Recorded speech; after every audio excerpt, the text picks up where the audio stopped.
这就是我跟你说的那个老朋友。我等会儿再跟你正式解释，先办正事。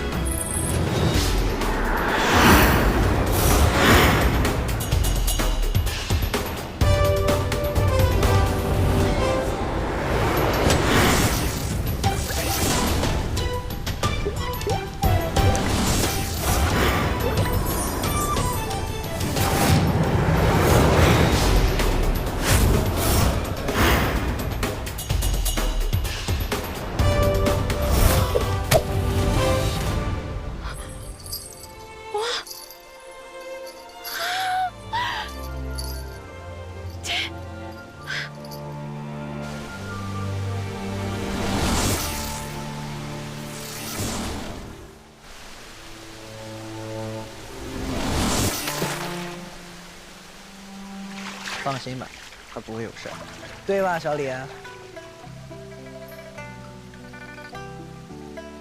哎，我听说天界的龙门呢，每年会在特定的时候开启，这个时候只要越过障碍跳进龙门，就可以变成真正的飞龙。以前我只是听说，没想到是真的。你好啊，小李。你别看他叫小李，他可是在这跳了好几百年。哎呀，大圣，女孩的年龄是不能说的。这一下，知道大圣为什么带我来这儿了。鱼跃龙门实在不是一件简单的事情，努力向上的过程里边呢，就算是瀑布急流，也能溅起水花。虽然水花少，但是却很珍贵。这会儿，你知道我说的没假了吧？假是不假，不过小李游一次都已经精疲力尽了。你要是用这种方法呀，挤满1瓶，根本不可能。想要成为龙的可不止我一个哦。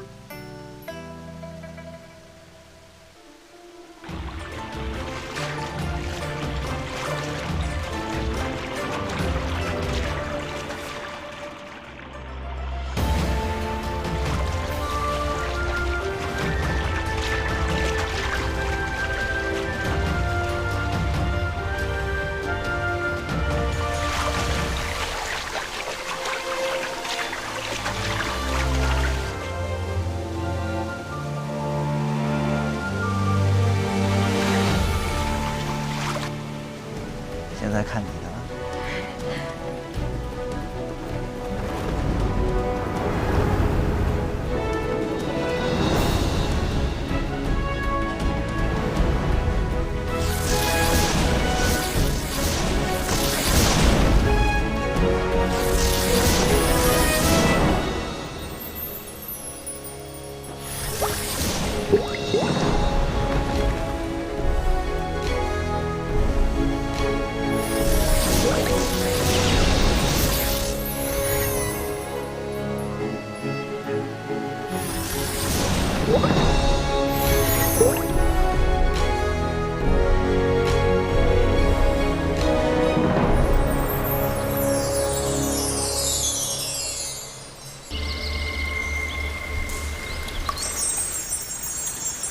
想不到真的完成了，你这个大圣看起来还是有点本事的。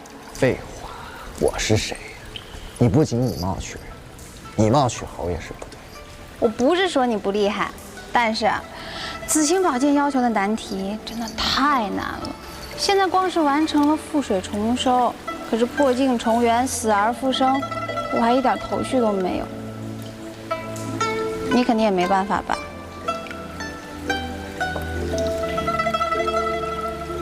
喂，你干嘛？破镜重圆嘛，先把镜子打碎了再说。什么声音？没事吧，大王？有什么好一惊一乍？我在能有什么事儿？大王，你有所不知，之前来的那位太白金星说请您去小住几日，您这一走就是好几年。您不在的这段日子里，花果山的猴子们就像一盘散沙，走的走，散的散。对呀，大王，你好不容易才回来，可千万不要再听信他们的，把我们给抛下了。哦，原来你是被人拐走，一直在外面流浪啊！谁说我被？哎，你们放心，我呢只是来完成任务的，任务做完我就走了。我对这只猴子啊，你们大王啊是一点兴趣都没有的啊！放心，我不拐它。说什么呢？明明是我给天天面子，他们三番四次的来找老子才会上去。别想想没用，有时间瞎想，还不如想想怎么让这镜子富裕什么。太好了，大王不走了，他不会离开我们。大王，我有一个办法。要想破镜重圆，有一个方法可以一试啊。侯爷爷，你是有什么办法呀？大王，难道你忘了，我们花果山上除了有你变的那块仙石之外，还有什么吗？你是说，在我们花果山上有一块仙石，正好在十洲三岛的祖脉上，它的高维和24气，它上面的窍孔对应9宫8卦，受着日月精华的滋养。有一天，仙石迸裂，产生一石卵，经风一吹，变成一石猴。那石猴一出世，眼睛里放着2道神光啊！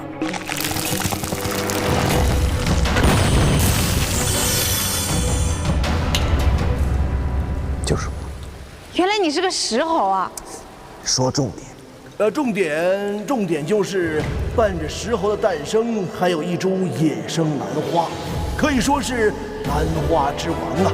它活到现在得有100年哦，不，200、500年啊，都不对，反正是许多年呐。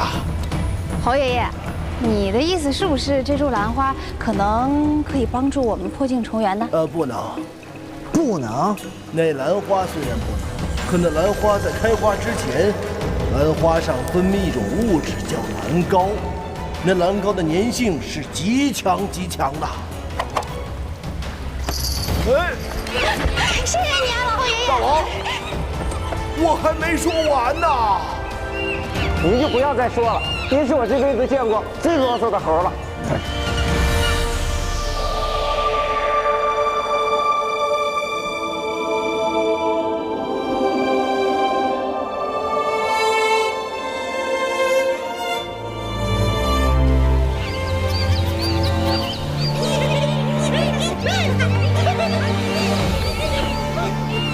哎呀，这里真是好啊！各种瑞草、奇花，奇峰异石，树木葱葱郁郁，花果山真是个好地方。哎，可是这孙悟空在何处？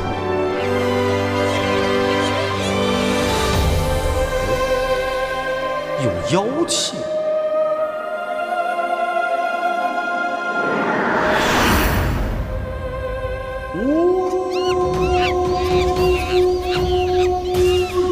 你们有没有听见什么？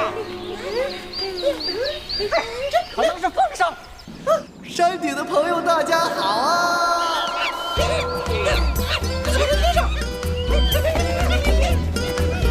山顶的朋友，大家好啊！谁呀？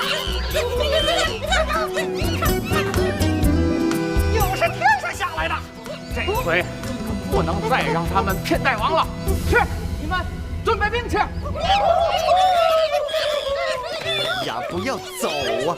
干什么要害怕呢？我又不是坏人。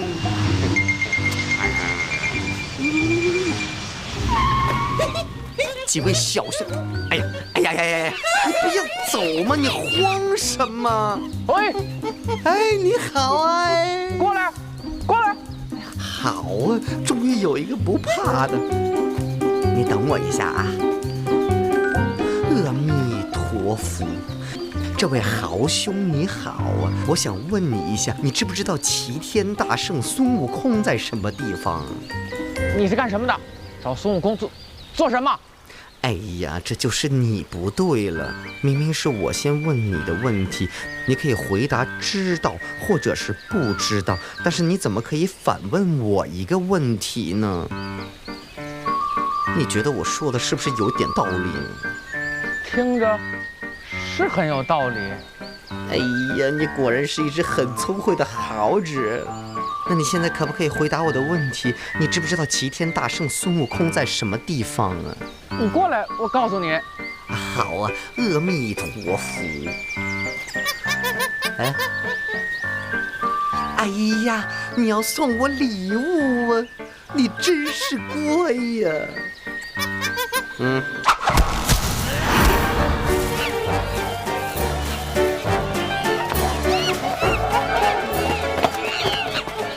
们这些年轻的猴子，怎么这么喜欢浪费食物呢？我跟你说，我不还手不是因为我打不过你，我打得过你，我用法术我也觉得不光彩呀。我跟你说，绳子是捆不住我的，水果也伤不了我。哎呀，冷静啊，冷静，听我说。我们今天能够在这里相遇，也是一种缘分了。我们就当是不打不相识。你看，你长得这么帅，不如我们做个朋友。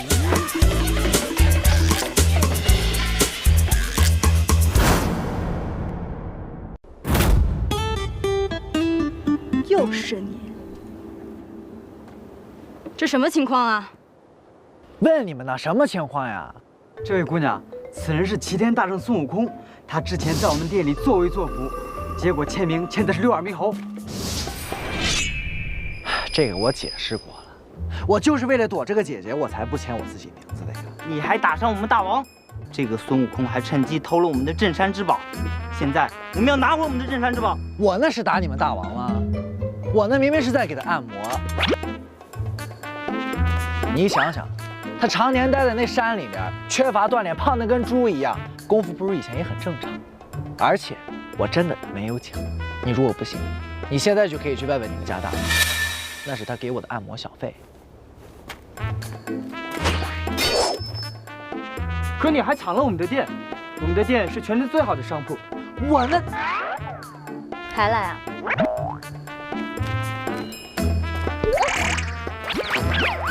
你那个武器我拿去给你保养了，你知不知道？强词夺理，那我就不讲道理了，骗子！过来！你说你是齐天大圣？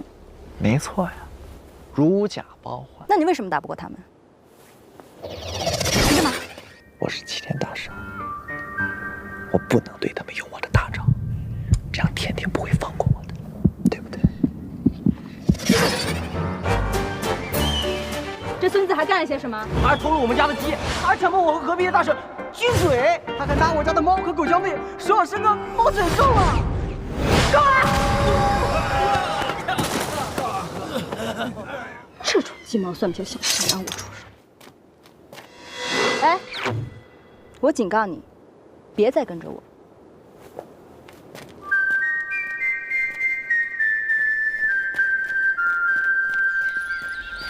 哎，要是按照老侯爷爷说的，我们可以根据兰花王开花前分泌的兰膏来粘合岁镜。但是呢，就是不知道这个兰花王到底什么时候开花，我们能不能赶得上？这个就要看仙子你的运气。运气不好的话呢，可能30、50年都不会开。要是这个办法真的可以，我就等他个3年、5年、10年的。再说了，就是上百年我也等。看不出来啊，你还挺有毅力。哪里看不出来？我这么聪明、智慧、魅力脱俗的。哎，这个兰花之所以叫兰花王，它有它厉害的地方，不仅在于它年岁悠长，还在于它花开不败，所以你就可以不用等那么久了。哈，你这个大骗子！那花明明是开的，你还骗我？我只是在替紫星宝剑考验一下你而已。那请问紫星宝剑对我的回答满意吗？非常满意。走，采花去。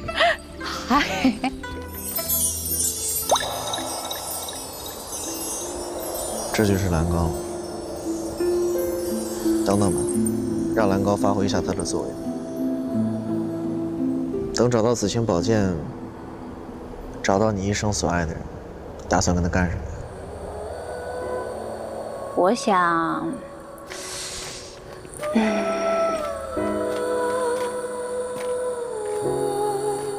我想跟他去最美的地方，看最美的风景。花果山就很美啊。我会带他来这里的。哇，真的好了！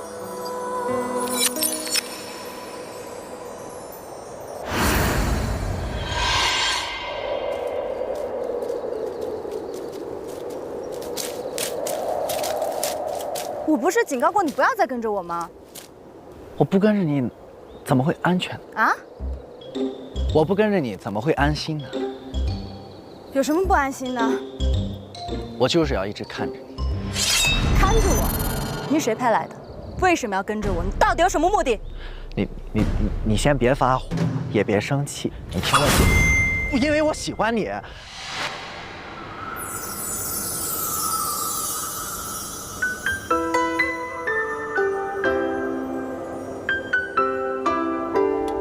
所以我一直尾随你，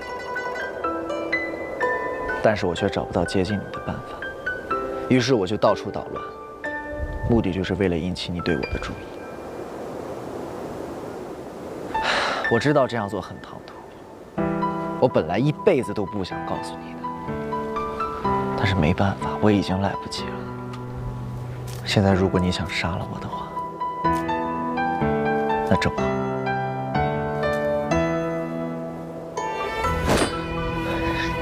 这样我的心就不会那么痛。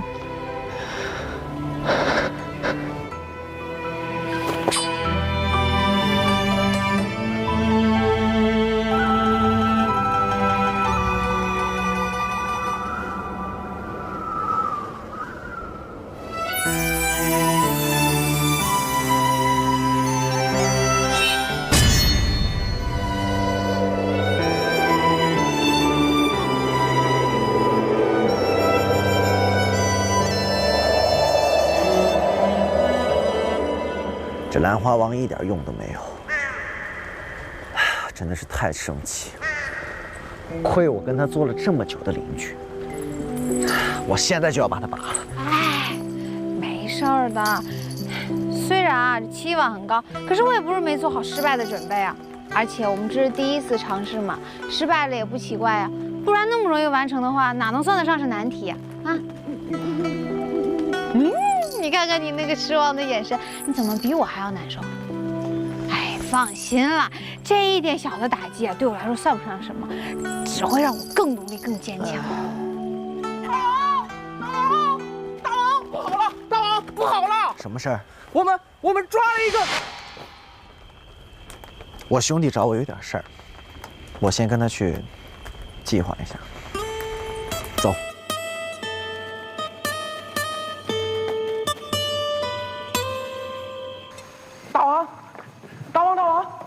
大王，你怎么不告诉紫霞仙子，让她一起来帮忙啊？什么情况都没搞清楚，帮什么忙啊？你现在赶紧告诉我什么事儿啊？就是我们捉住一个从天上下来的神仙，站在云上边，咻，这样下来的。是玉帝派来的天兵天将？不知道，他就一个人下来就问大王你人在哪儿？我们当然不能说了，所以就出手把他抓了。你当我傻啊？神仙怎么可能那么容易就让你们给抓了？大王，我可没撒谎啊！为了以防万一，我们在这里设了好几层的陷阱呢。谁知道后边的还没用上呢，他就被抓了。这么说，他还挺弱的，这么容易就被你们抓了。大王有所不知啊，这个神仙虽然一副弱鸡的样子，可是兄弟们都快要被他逼疯了。逼疯？为什么呀？捉住他以后，我们就把他关在牢房里审问。你叫什么名字？我跟你说过了，我是如来座下第二弟子，我叫金蝉子。这是什么地方啊？这儿。现在是我们审问你你凭什么提问题？哎呀，这位豪兄啊，你这样说呢就不对的了。刚才我已经回答了你的问题了，现在呢是我提问的时间呢。我提问的时间你不让我问问题呢，就是你不对了。人和豪之间呢也是讲究互爱互信的，如果没有互爱互信的话呢，就不公平了，不公平大家都不开心了，不开心了，生活里面就会出现很多不愉快的小插曲了。比如说，现在你想问我问题呢，我就不是很愿意回答你了。为什么我好想揍他呀？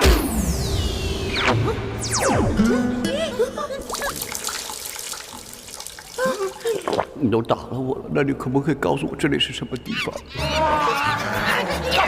告诉他，这儿是花果山牢房。牢房，我来花果山呢，是要找齐天大圣，跟他聊下天。我是来做客，你们怎么可以把客人带到牢房来？这就是你们花果山豪子的待客之道，是不是？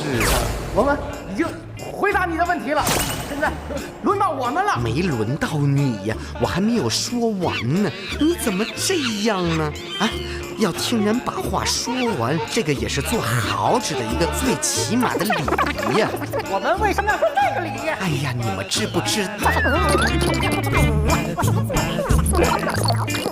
所以呢，你们就分不清楚什么是客人，什么是敌人，什么是客房，什么是牢房。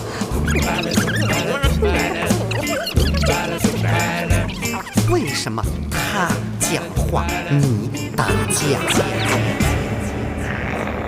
醒醒！我刚刚怎么了？你怎么突然间我这么恨你呢？这个人很危险呀，咱们不能再听他多说一句了。怎么办呢？把老猴请过来。啰嗦，爱讲道理，谁还能讲得过老猴啊？老猴，这个人要挑战你道理之王的位置，我们不服，可是又说不过他。好说，好说。大王，我们只提了一个问题，之后他却提了一堆的问题呀。他真的只是说话没有动手，没有用法力吗？没有，但说真的，与其听他唠叨，那还不如打一架来得痛快呢。这么想被打，要不要来一下？大王，我只是表达一下我郁闷、憋屈的心情。看来这个金蝉子真的是跟天庭上那些只会打的天兵天将有所不同。不过既然老猴现在已经出马，我想应该已经摆平了吧。原来是个年轻人呐！阿弥陀佛。这么多年来，我博览群书，通晓世事，我懂的道理比你睁眼的次数还要多呀。这位老先生啊，其实呢，我对您的这个见解呢，还是有一点点意见的。我觉得一个人呢，懂得道理的多与少呢，不能够根据他的年龄，还有他读了多少书来判断的。因为呢，这是天然不公害的了。虽然没有过多说，你知道什么可为？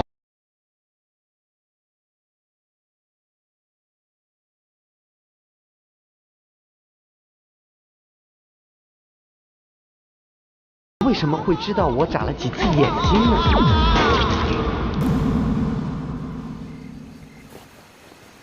大王，快去看看老猴吧，老猴他死了。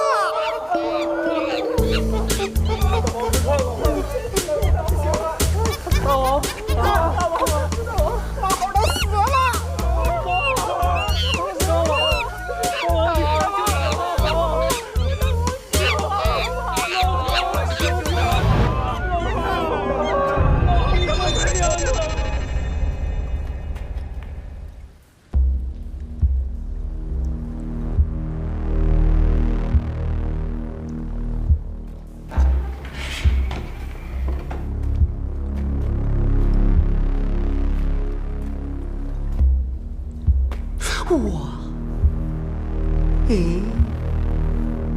这位小兄弟我们未曾见过，你长得也是很有个性。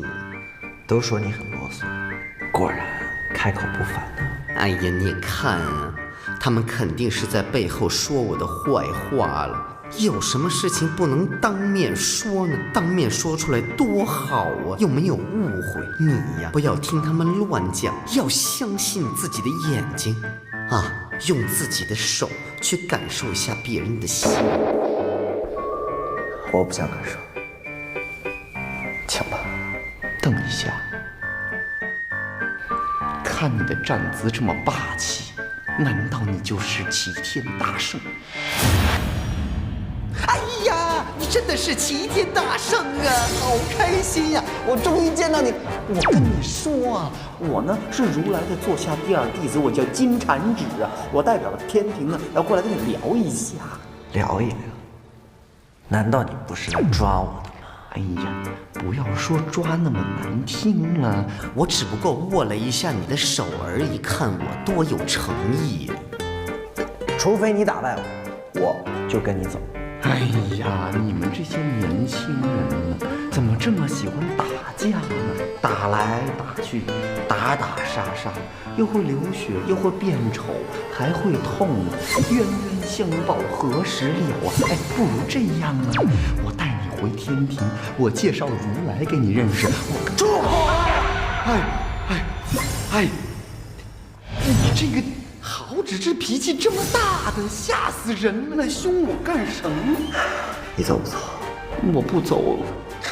行，你不走，老孙俺走。等等，可不可以给我点吃的？我好饿。你信不信我打死你啊？如果打死我你就去见玉帝的话，那你就打死我吧。你打不死我，我不走。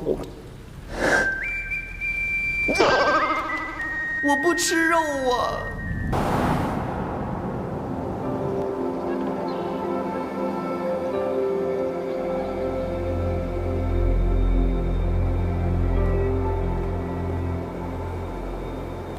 想什么呢？啊？哎，上次没聊完啊，咱们继续聊聊啊！啊？哎呀，常常，我说你这个人太没有情趣了，我都对你双臂动了，这个时候你该娇羞低头才对呀。我们再来一遍，来。就算是时光倒流，我也不会配合你的。那如果我真能让时光倒流，听说过月光宝盒吗？少来搞推销啊！这兔子掉毛的事儿我还没给你算账。哎呀，这笔账咱们可以慢慢算，但是你要是错过了月光宝盒，你一定会后悔的。那可是观音大士的前世三公主妙善独立设计的孤品。偏偏我是猪啊！说来听听。月光宝盒是妙善为了救自己的爱人所炼化的宝物。它最奇妙的地方就在于，可以让人穿梭时空，回到过去，飞向未来。然后呢？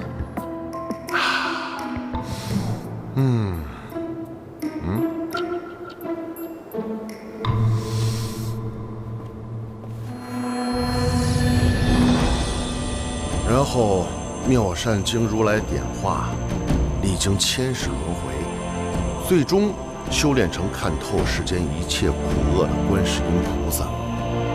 月光宝盒一度流落人间，引得世人争抢。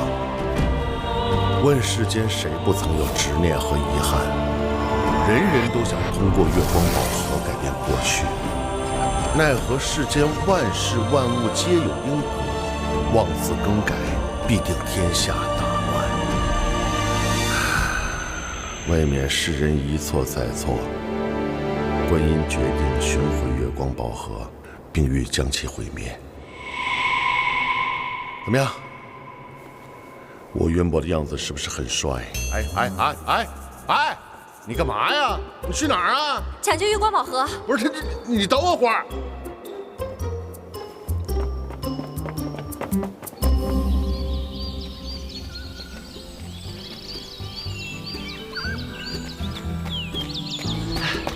终于找到你了，快走吧。为什么要走？我发现啊，你这个花果山啊，奇花异草，什么都有。就算找不到蓝花王，说不定还有红花王、绿花王。我们在这儿多待2天，然后呢，说不定能找到其他的办法。我们还是走吧，其他地方说不定也有红花王和绿花王。其他地方的红花王和绿花王，那也不是这儿的红花王和绿花王呀。你不走，我走。喂，你昨天走了以后就很奇怪，你是不是发生什么事儿了？没有，只是这几块镜子放在我这实在是渣呀，我只是想尽快的完成而已。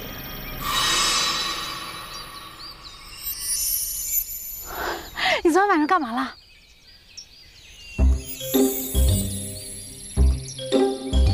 我什么都没做，除了我呢是如来的座下店地址，我叫金蝉芷，我代表了天庭呢，过来跟你聊一下。难道这个金蝉子真的非同一般？你说什么？不行，我还要再确认一下。哎，你又不走了？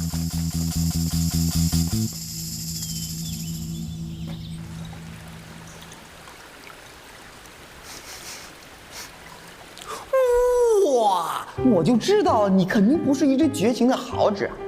我看你呢，算是个不错的神仙，所以我有几句话想要跟你讲。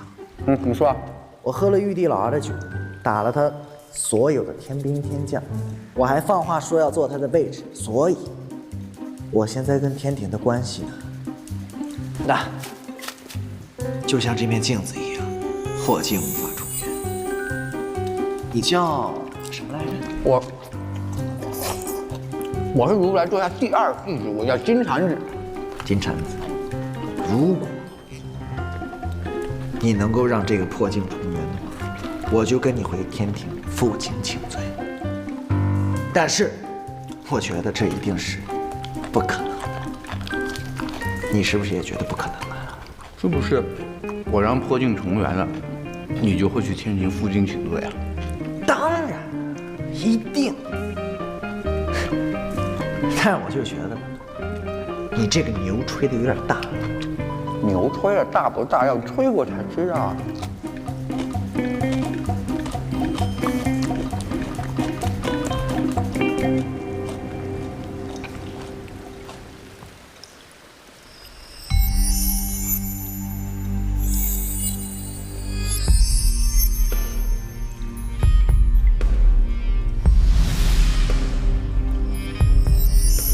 哎呀，为什么你就会破了呢？是不是拿你的人不小心得了什么怪病，手容易抖啊？是不是吃的不好啊？然后就把你丢在地上了？哎呀，你也是很可怜呐。作为一个镜子破了，也是很让人心碎耶！你看你，照出来脸都有2个。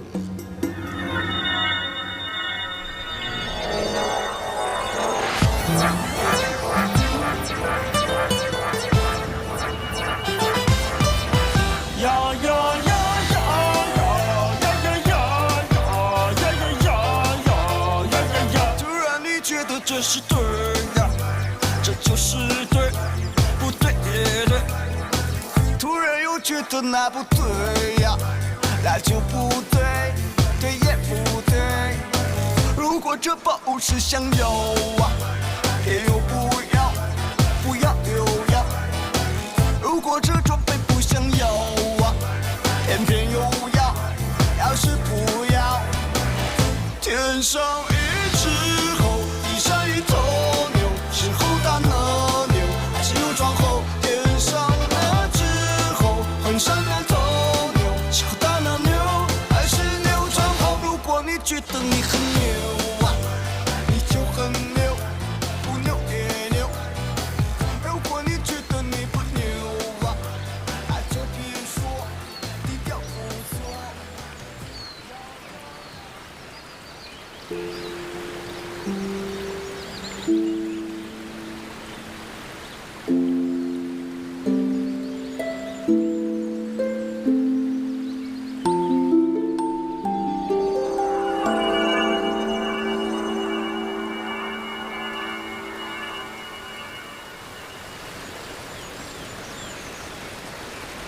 空，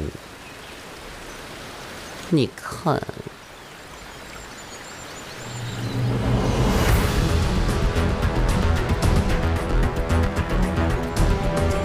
你真的做到了，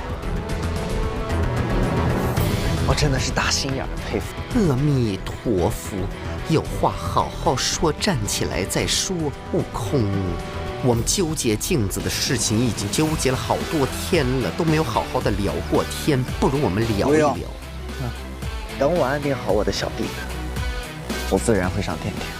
啊，你用的时间是不是很长？很长的话，不如我等你。不用等。你出来这么久，如来一定很担心你的。你说的也很有道理呀！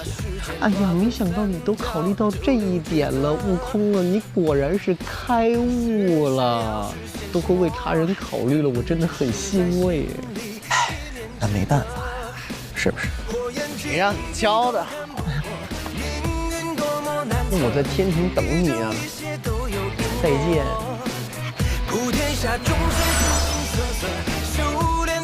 再见。紫霞，你快来看，破镜重圆了。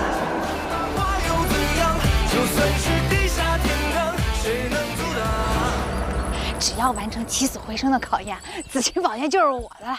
到时候我就能跟我意中人幸福的生活在一起。我还是觉得一个人更幸福一些。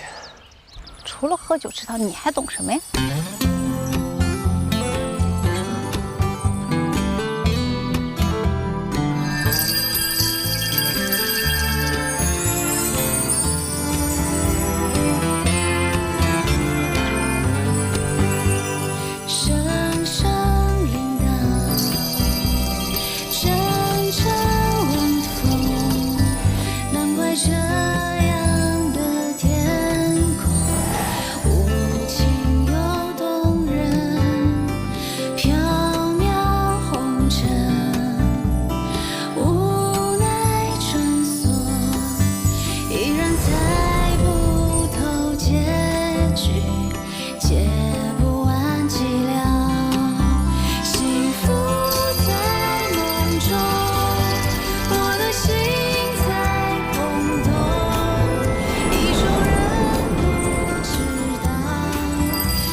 算了，你知道为什么吗？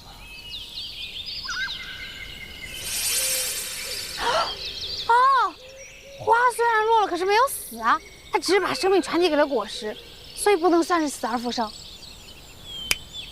正确。啊，那怎么办啊？去镇里看看吧。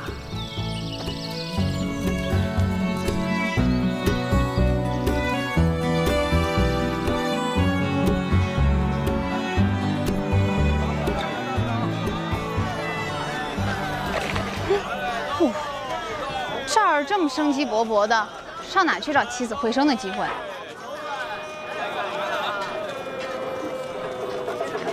哎，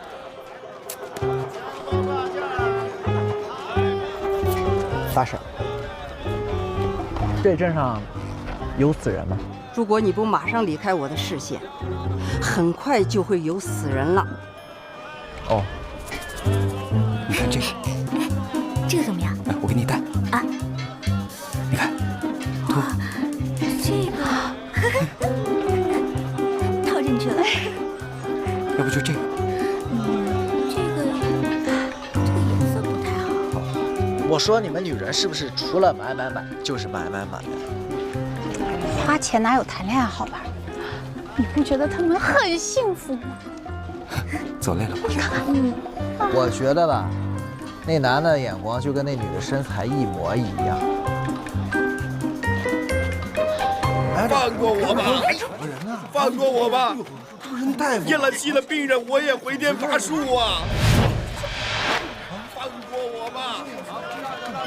放过我吧！放过我吧！哎，你放过我呀！哎呀！你。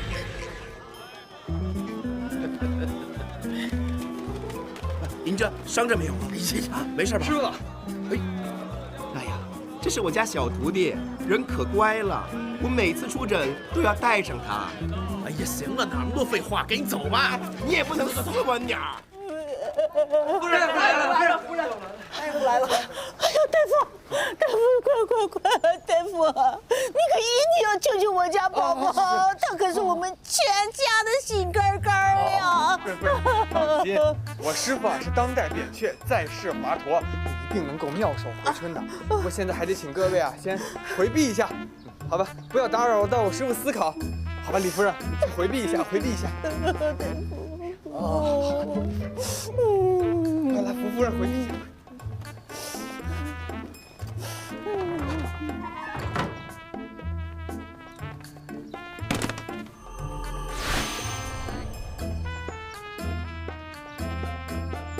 怎么样啊？已经死透了。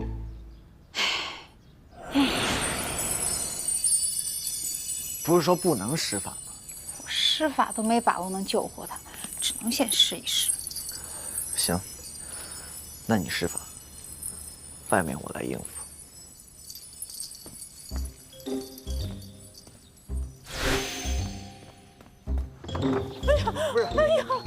哎呀，大夫，我家宝宝怎么样了？在干嘛？你们到底行不行啊？不要急，不要闹，我师傅啊医术好，保准救回你家宝宝。可是你看啊，你一吵，他一闹，气氛全都破坏掉，你家宝宝可要死翘翘了。哎呦，李夫人！哎呦，夫人！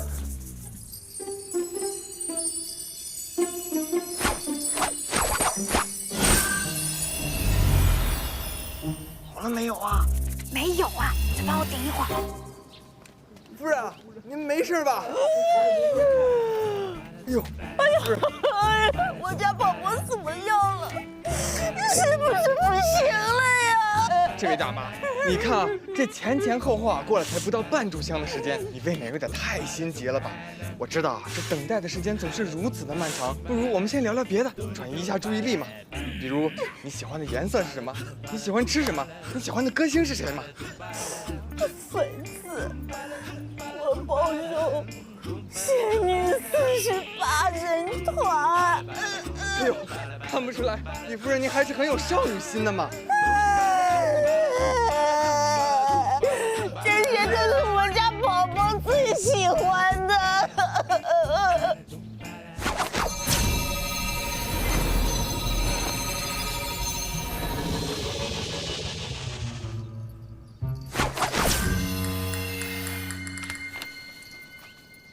夫人，这是我家宝宝给我画的肖像。我在我家宝宝心里是最美的，其实我也没有那么漂亮，是不是啊？还有，完了没啊？不行啊，这个家伙太肥了。哎，你看呀，你看，这是我家宝宝的宝贝。这是脐带吧？这是他的皮，太长了，我给他剪掉了。哎呦，夫人，我替你搭把手啊。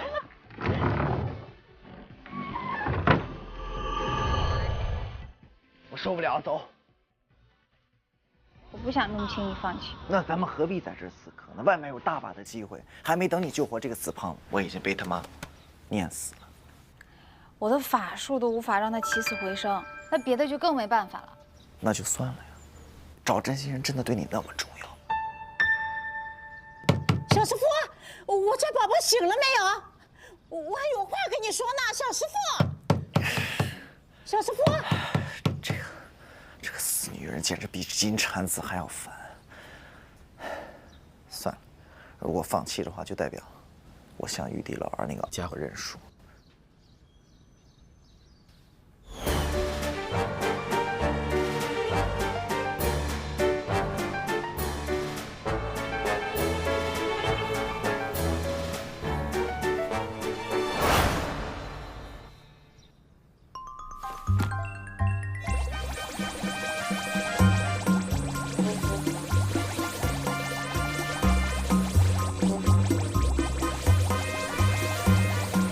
是不是？我问你呢，起来！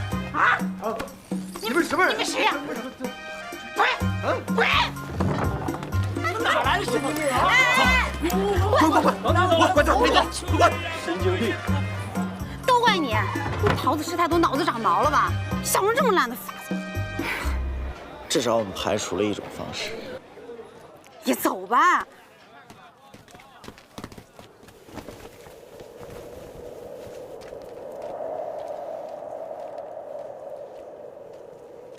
厂长，走累了吧？观音道场路途遥远，我们途经人间，不如借宿一晚可好啊？我还要赶路，你自己休息吧。这是你让我心疼的手段吗？不行，今晚你必须休息。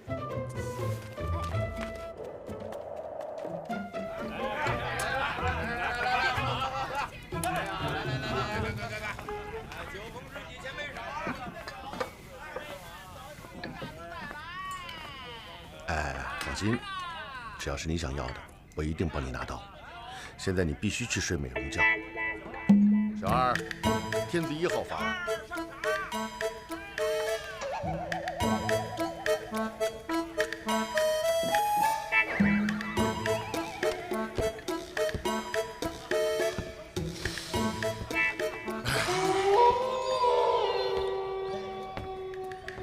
小二，天子2号房是不是？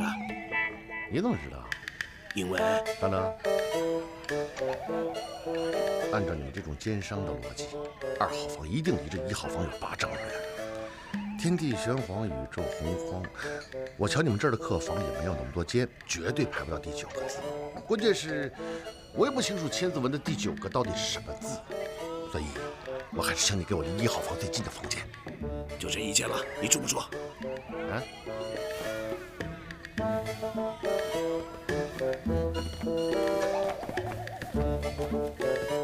现在就是这里。这连个门都没有，你给我钥匙干嘛呀？哎，就这样子嘛，企业文化当然是要有的嘛，没有门也要有钥匙的。那说好和1号房最近的就给我睡这个。哎呀，1号房当然是顶层套房啦，先生。虽然我们客栈小了那么一点点，但是很国际化的好吗？要不是因为现在是淡季呀，你根本没有地方住的哦。问问你们老板，你们店卖吗？什么？你要买我们的店呐？对呀，我把你们的店买下来，然后关掉它呀。要你这种人给我什么用啊？先生，时候不早了，你还是洗洗睡吧。晚安。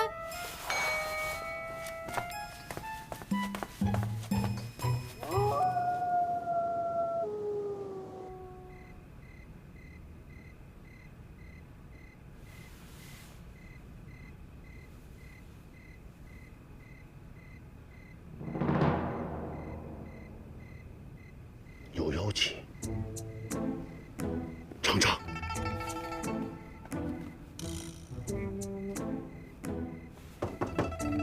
厂长，快开门！你必须让我看到你没有危险，我才能安心。厂长，我没有危险。那你开下门啊！睡了。不行，有妖气啊！不过就是几个小妖精嘛，当不知道不就好了嘛。我们本来就是各走各的路，何必多做纠缠？你真的不打算开门吗？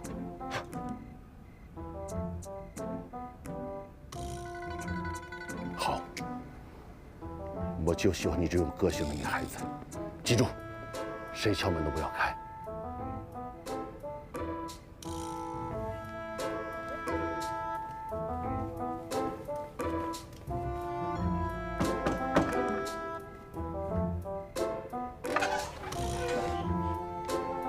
毛巾，谢谢。不客气。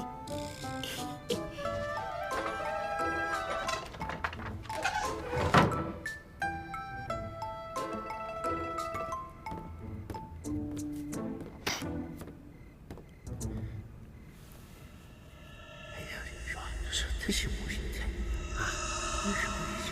为什么你想？就是想，就是啊！哎呀，真是。看他修炼了多少年，就敢出来行走江湖了。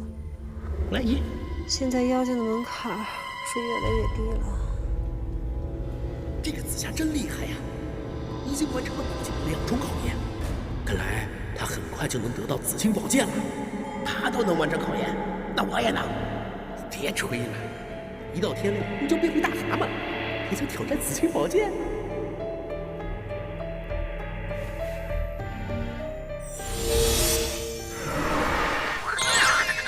？3更半夜的，你们吵什么？我们在谈紫霞呢。谈紫霞，那就滚远点儿，别耽误我睡觉，麻烦。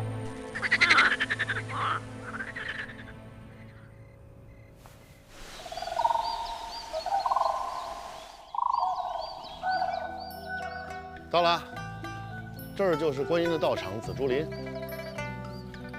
哎，仙童，天蓬元帅，嫦娥仙子，观音最近下凡到人间普度众生，不知2日前来，有失远迎。哎呀，没事没事，不要客气啊。这个由于近来呢天庭雾霾严重，加上仙子呢在玉帝的寿宴上被孙悟空糟蹋了仙酒，心情不爽，我陪他到处走走，路过此地，顺便过来看看。你忙你的，你忙你的，去。哦，那2位请自便吧。哎呀，真乖。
仙子何以在此圣境做出如此鸡鸣狗盗之事？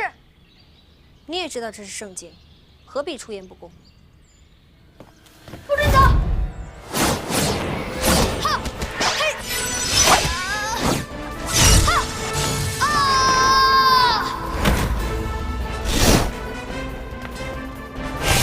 哈，哈！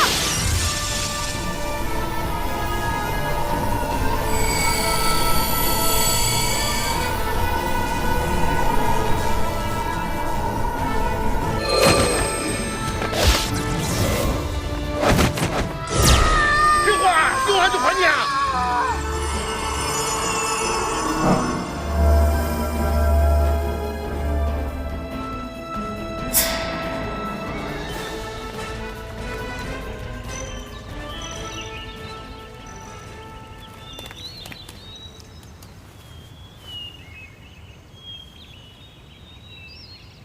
我也是没有想到，神乎其神的月光宝盒原来这么不起眼儿。尝尝。赶快打开试试，好让时光倒流。我一定会赶在那个弼马温出现之前保护好你的仙酒的，也好让我们重新开始。我和你的故事，重复多少遍都不会嫌多。我先走了，我还有点事儿，过2天天庭见吧。3天后我去月宫一定要见到你。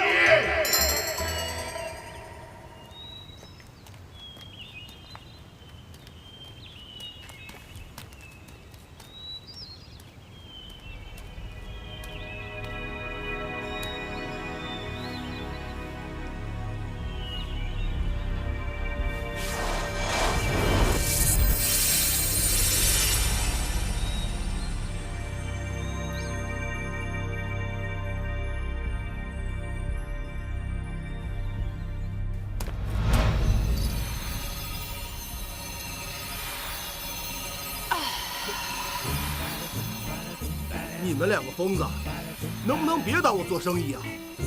实在不是你往里头吹口气。闭嘴！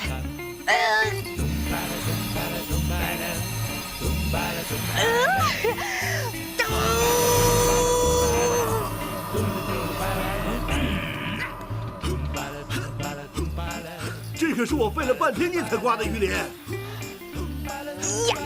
大哥，只要这条鱼能够死而复生，只要我们的任务能够完成，你这条鱼一定能卖个好价钱，知道吗？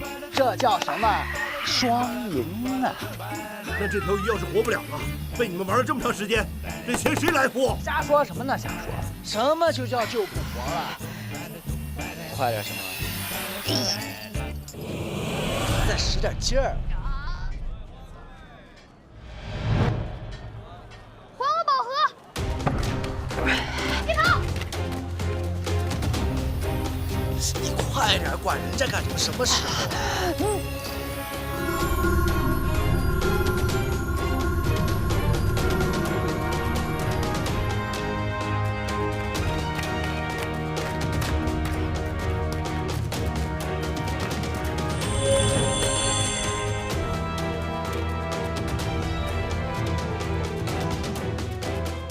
死心眼的臭小子，真是个小年纪。你把宝贝还我，我自然不会纠缠。多事，用完了自然就会还你的。观音大师大慈大悲，根本不会计较。既然有借有还，就光明正大一点。偷偷摸摸，我岂能饶你？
这一对贼公贼婆还真不要脸！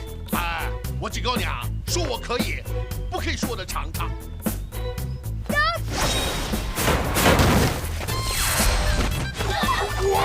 不要逼我啊！我不对小孩子动手的。小朋友不可以这么淘气啊！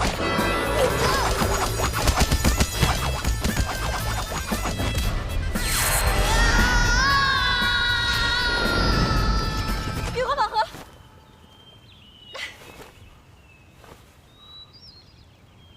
我警告过他了。人你也救不了，死鱼你也无能为力。咱们再这样下去的话，可真的不是办法。怪我了。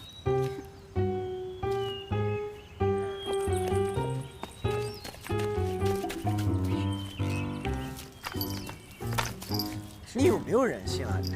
人家现在都成这个样了，你还这么兴奋？你这样跟黑白无常有什么两样？哪有兴奋？这是观音大师座下童子，大圣，我们一定得救他。观音家的小孩到处乱跑啊，还跑出来混社会，啊？挨揍了吧？我快不行了，这个月光宝盒，你拿好，免得他落入贼人之手。哎，观音这是怎么了？就这么个破盒子，还当宝了呀？给你。哎，这可不是一般的盒子，这是月光宝盒。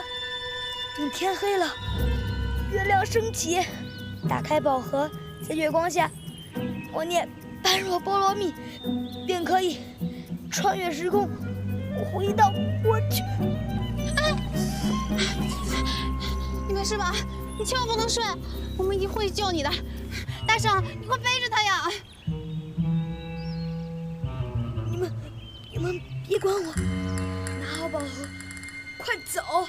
坏人马上就要来了！你别，怎么办呀？我根本就不和他。大圣，有了！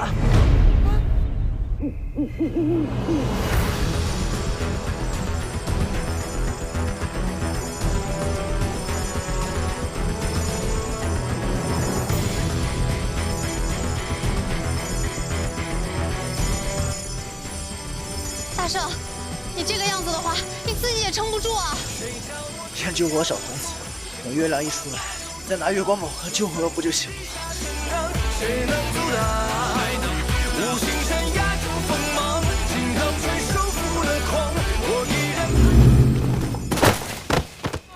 一路行者无疆。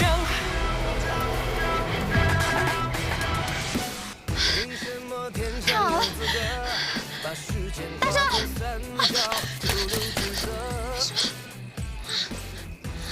棋子会上，做到。你一定不能死！你等我，我救你！般若波罗蜜！还给我！什么你的？这个是观音大师的宝贝，知道哪儿偷的？人命！啊不，头命关天！你快还给我！不给！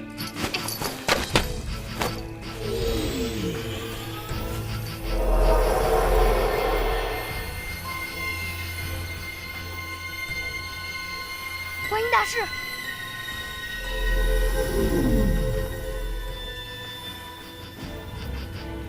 天蓬，你与嫦娥盗我宝物，伤我童子，如今又在此与人争斗。你若将宝盒归还于我，我便不再计较；否则，玉帝的惩罚，你也是知道的。天蓬一时糊涂，还请观音原谅。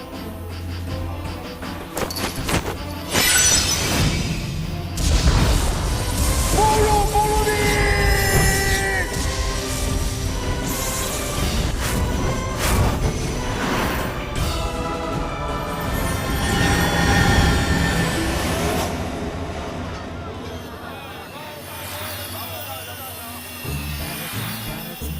你们两个疯子，能不能别当我做生意啊？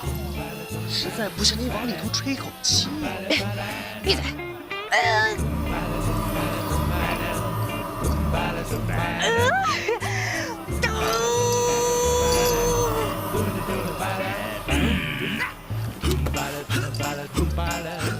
这可是我费了半天劲才刮的鱼鳞。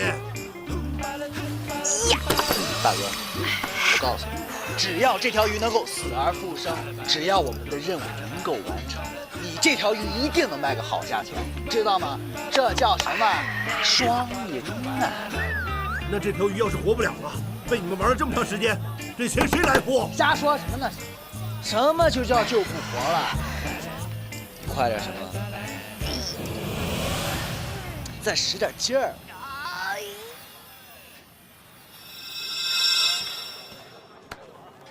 别急，不是让你先走吗？我是那种男人吗？地球很危险的。有什么危险的？你这是毁我好事啊！童子已经发现了你的行踪，应该很快就会赶到。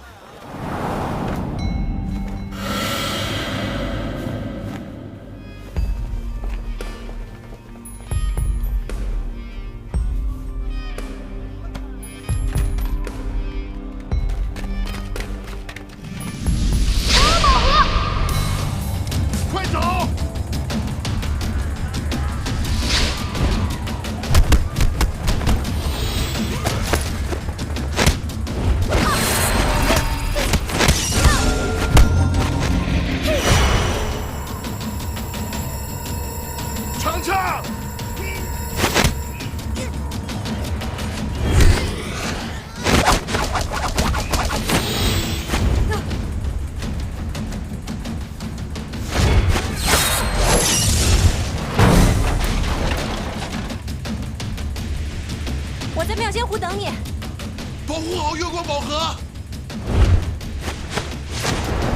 人你也救不了，死鱼你也无能为力。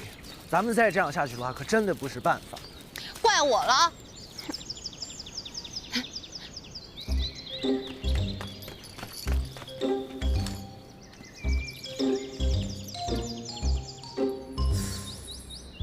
我说你有没有点人性啊？人家都已经成这个样了，你还这么兴奋？你这样跟黑白无常有什么两样？这个人好像没死哎，大圣，起死回生我们做不到，总不能见死不救吧？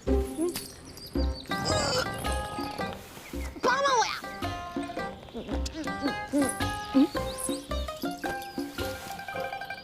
天蓬元帅。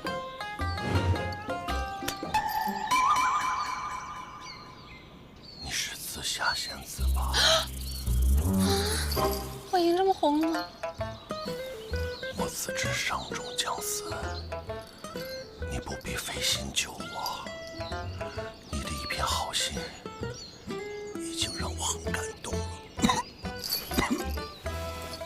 我若死了，便可以成就你起死回生的机会。你知道怎么起死回生？去庙献火，找嫦娥仙子，她会帮你。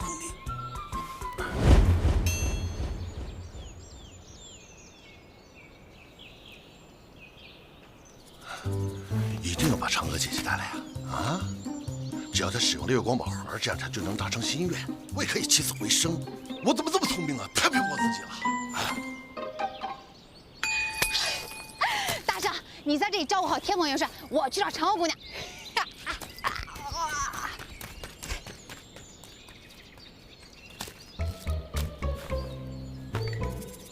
你不会是在这骗紫霞姑娘吧？我告诉你，这姑娘可是个缺心眼儿，别人说什么她都会信。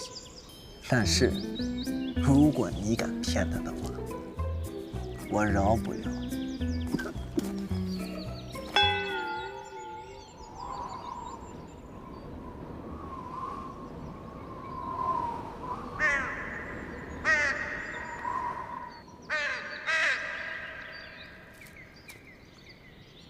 这么久了还不回来，你可千万别死那么快。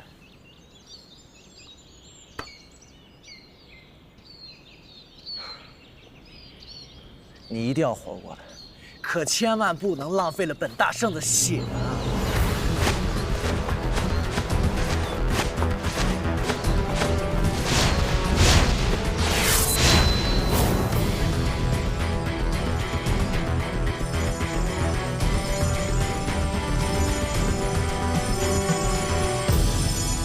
谁叫我天下无双，乾坤八卦又怎样？就算是地下天堂，谁能阻挡？五行山压住锋芒，金刚锤收复了狂，我依然还是最强。电视播放，也都醒着武将。凭什么天上有资格把世间划分三角，九流之责？嫦娥姐姐，听天蓬元帅说你能帮我起死回生，是真的吗？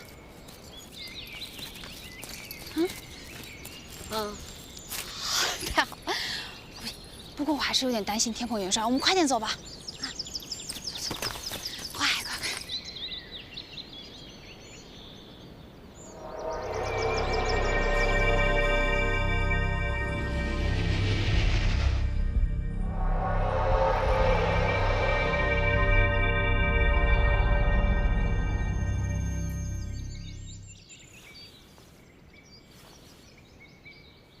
太好了，看来一切都按计划进行。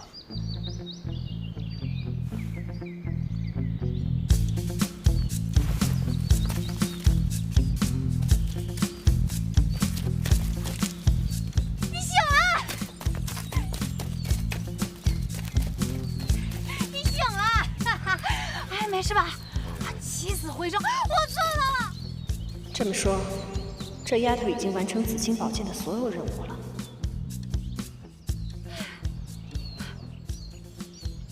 大圣，大圣，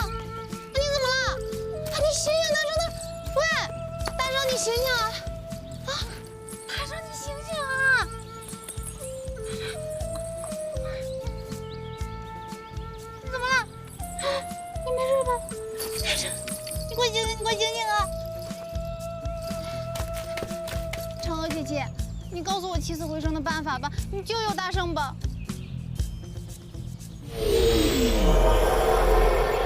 嫦娥，你与天蓬盗我宝物，若现在将宝物归还于我，我便不再计较；否则，玉帝的惩罚，你也是知道的。我有钥匙，用完就会还你。知错不改，执迷不悟。阿弥陀佛。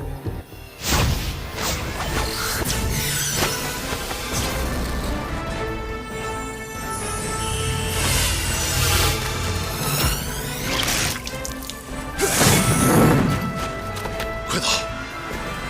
孙悟空，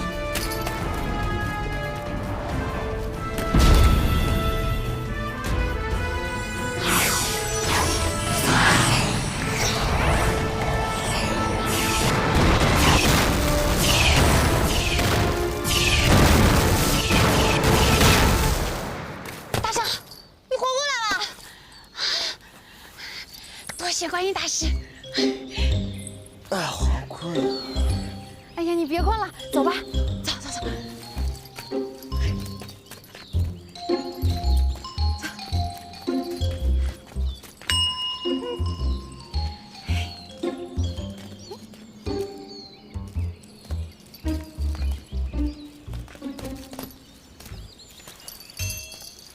月光宝盒，谁丢的？管他谁丢的，既然是宝盒，谁捡了算谁。好吧，嘿嘿，遇到主人我就还给他。3重考验就这么完成了，还有点不太真实。我现在最真实的感受，那就是饿呀。走吧，请你吃大餐。你是想吃苹果还是想吃香蕉啊？我花果山要什么有什么，不占你这个便宜。而且我已经多日没有回去看我的猴子猴孙了。你不是要找紫青宝剑吗？这一路谢谢你。谢什么呀？只要能羞辱玉皇大帝的事儿，我奉陪到底。走了，保重。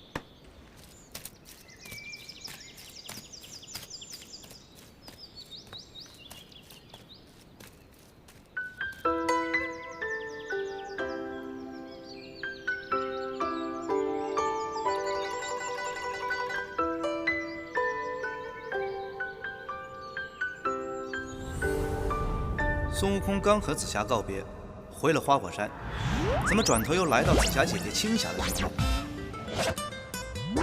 这种一脚踩2船的行为，简直是渣男必备技能。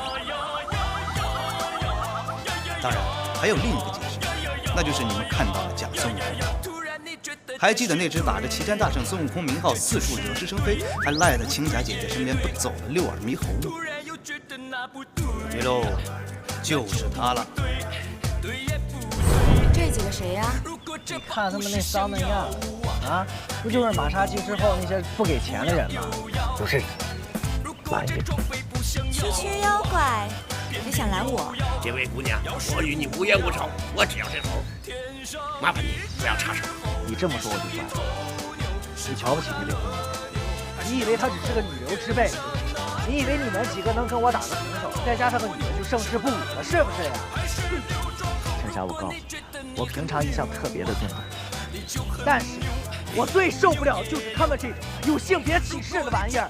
虽然我们现在在一起，但是你千万不要插手我的事，就算被天庭知道，我也在所不惜。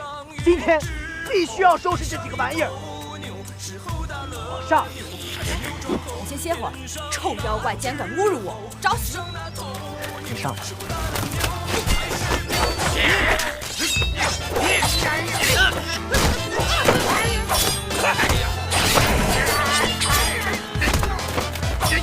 孙悟空，你作恶无归，让那个女子在前面一站，给我出来！你别听他们忽悠，他们就是在侮辱你。我告诉你，每一个成功的女人背后都会有一个默默付出的男人，那个人就是我。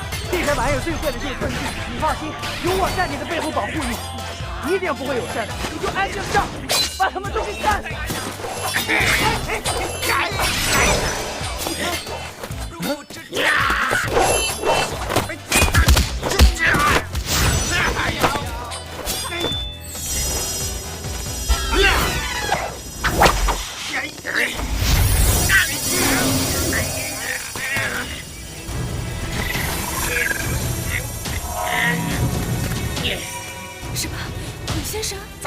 厉害，当然要准备完全了。哎！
出来了，你还在这里炫？快点告诉我，我的真心人到底是谁？天机不可泄露。那，这可是你逼我的啊！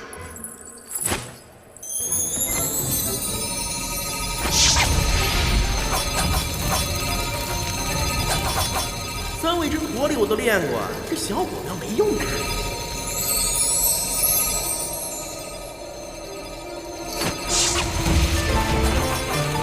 千年玄冰也冻不住我。哼！大佬得了交替，你可要照顾好你自己了。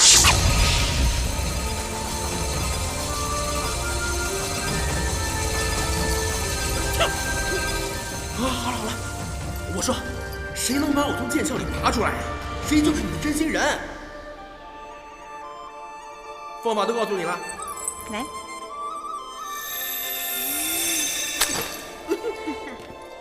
喂，方法都告诉你了，你要干嘛呀？去找我的真心人喽！跟我走。我不要。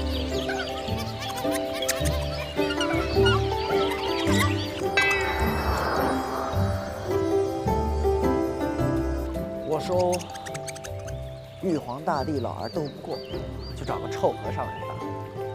我说我会回天庭请罪，他还真信了，真的是脑子不太伶俐。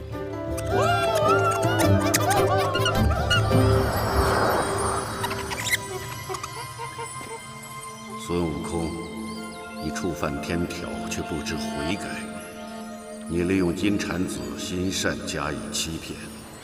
我本有心助你改邪归正，但没想到已经如此冥顽不灵。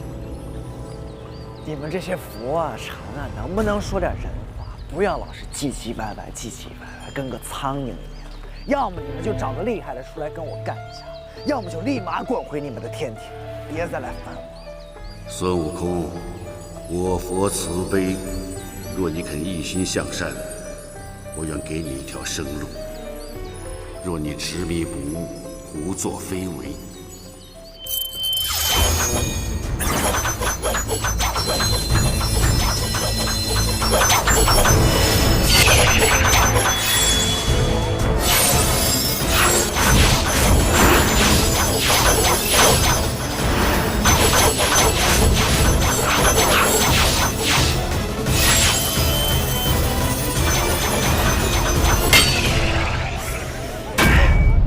叫你不要唧唧歪歪，你听不懂啊！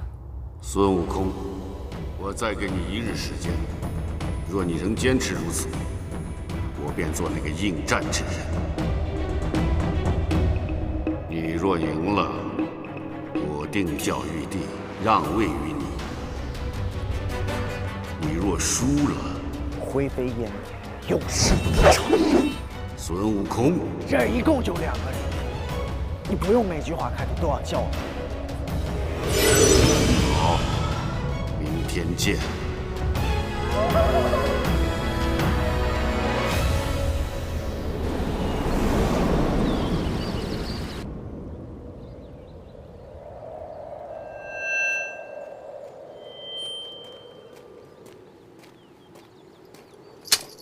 就为了这么个玩意儿，费这么半天劲儿。哎呀，这个不是破玩意儿，这是能找到我真心人的宝剑。是一把剑而已，怎么找真心人啊？就是糊弄你们这样的小女孩。哼，紫青宝剑告诉我，能拔出这把剑的人就是我的。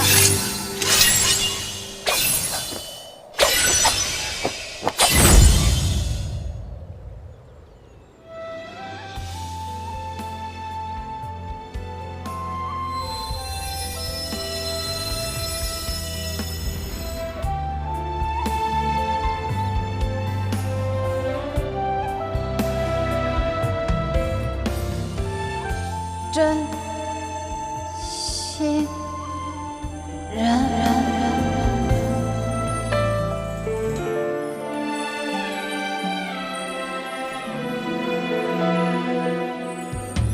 情人离去，永远不回来。那好吧，等我办完事儿了，我就一起陪你去找真心人。你这是？男人的事儿，女人少管。那等你忙完了，去青明湖找我。等你啊。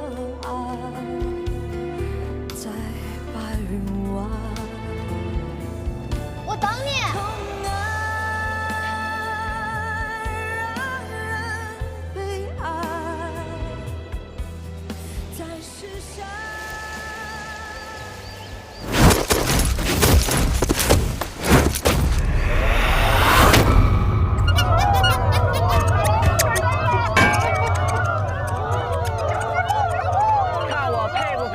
齐天大圣这个名号。孙悟空。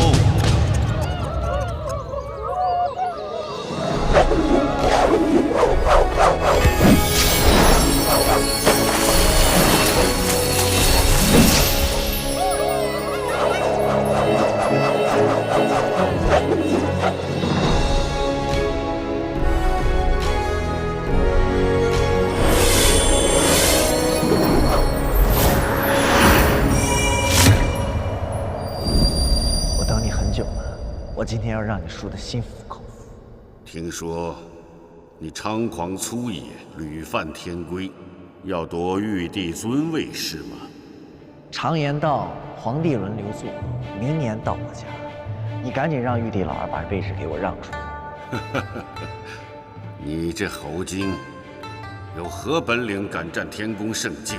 我本领大了去了，懒得跟你讲。眼见而实，耳听为虚。听说你的筋斗云翻得很远，我不信。不信？不信我打给你看。哎，且慢，我们打个赌。如果你一个筋斗云能翻出我的手掌心，我就让玉帝搬走，你去天宫里住。要是翻不出，就要接受天罚，你敢不敢赌？好啊，说话算数。不过，你能做得了玉帝的主？做的。行，不许反。一言为定。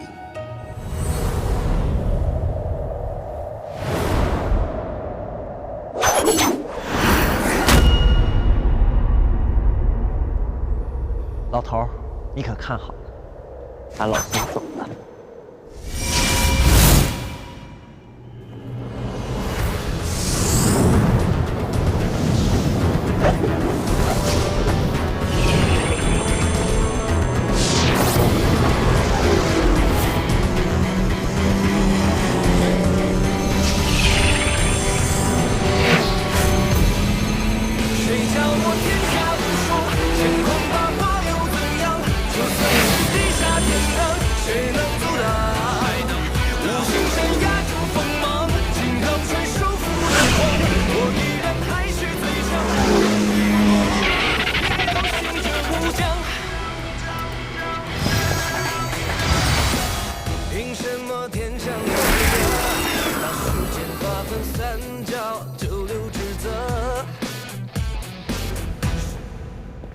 天尽头也不过如此，放了5根大破柱子，也不知道是干什么，还没有花果山的竹子好看。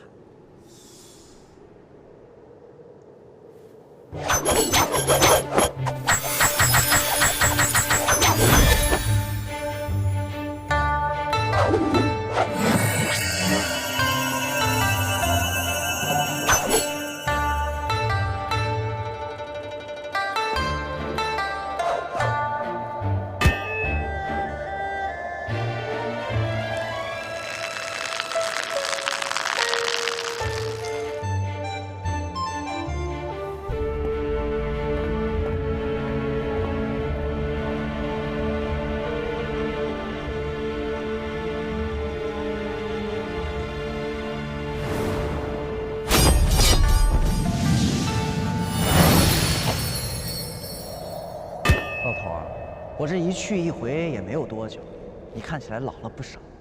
我已经到了天尽头了，赶紧让玉帝老让出位置。孙悟空，你所谓的天尽头，可惜只不过是我的手指头。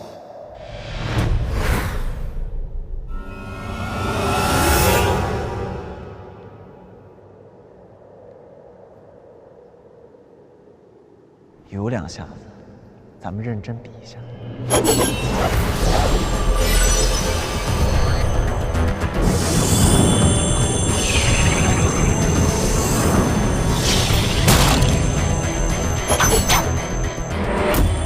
孙悟空，我们定下规矩，愿赌服输，一记失败就当飞灰烟灭，永世不得超生。谁叫我天下无双，乾坤八卦又怎样？就算是地下天亮，谁能阻挡？无形山压住锋芒，金刚拳收服了狂，我依然还是最强，电视火光，一路行者不降。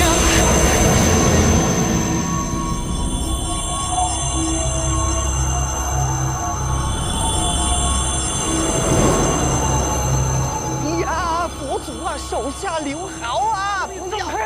金蝉子，你干什么？走开！不走啊！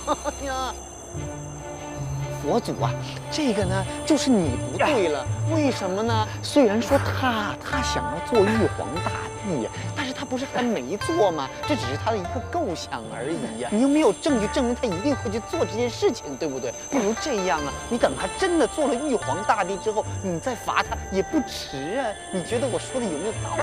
哎，金蝉子，你始终都是如此心软。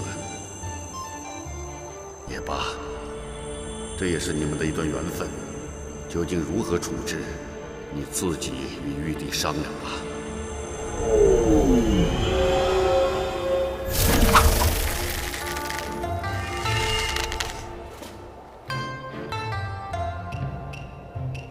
阿弥陀佛。